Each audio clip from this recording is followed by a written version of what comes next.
اللہم صلی وسلم علی سیدنا محمد قد ضاقت حیلتی ادرکنی یا رسول اللہ صلی اللہ علیہ وسلم۔ ایک دو دن پہلے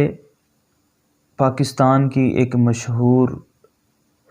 خانقاہ کے گدی نشین نے ڈاکٹر جلالی صاحب کے رد میں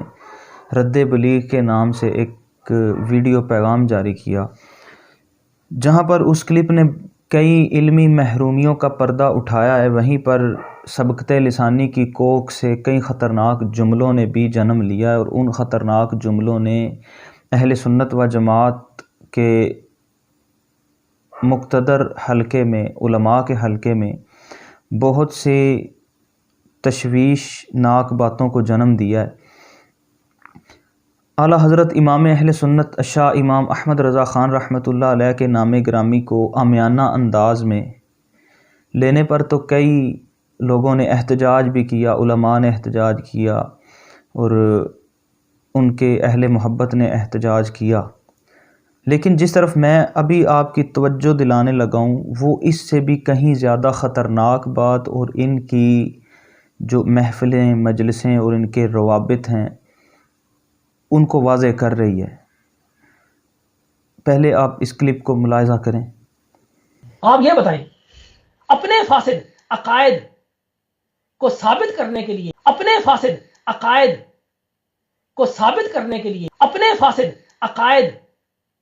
کو ثابت کرنے کے لیے تو ان دو حضرات کا آپ حوالہ دے رہے ہیں، جبکہ آپ مولوی احمد رضا خان صاحب مرحوم کا حوالہ دیتے جن سے آپ کی کوئی نسبت بھی بنتی ہے، آپ ان کا حوالہ دے دیتے۔ یہ جملہ کس تناظر میں انہوں نے کہا ہے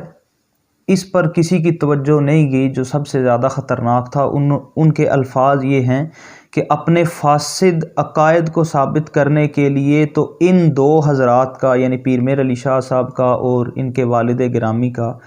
حوالہ دے رہے ہیں، جبکہ مولوی احمد رضا خان صاحب مرحوم کا حوالہ دیتے۔ یعنی یہ جلالی صاحب کو مخاطب کر کے انہوں نے کہا ہے کہ آپ اپنے فاسد عقیدوں کو ثابت کرنے کے لیے ان دو حضرات کا، میرے جد امجد کا حوالہ دے رہے ہیں، جبکہ آپ کو اپنے فاسد عقیدے ثابت کرنے کے لیے مولوی احمد رضا خان صاحب کا حوالہ دینا چاہیے جن سے آپ کی کوئی نسبت بھی ہے۔ تو یہ فاسد عقیدے کو ثابت کرنے کے لیے انہوں نے مولوی احمد رضا خان مرحوم کا حوالہ دینے کے لیے کیوں کہا؟ کیا یہ اعلیٰ حضرت امام اہل سنت کو معاذ اللہ فاسد عقیدوں والا مانتے ہیں، یا ان کی تعلیمات کو فاسد سمجھتے ہیں کہ جب کوئی فاسد عقیدہ ان کی نظر میں ہو تو اس کو ثابت کرنے کے لیے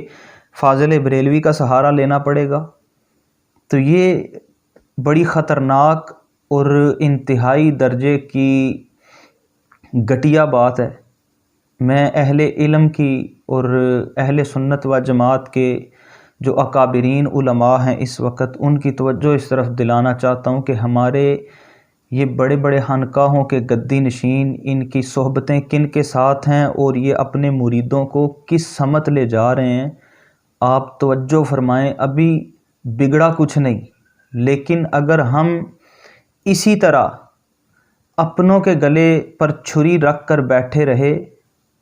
تو یہ نہ ہو کہ کل ہماری اولادوں کی گردنیں ہماری قدموں میں گرا دی جائیں۔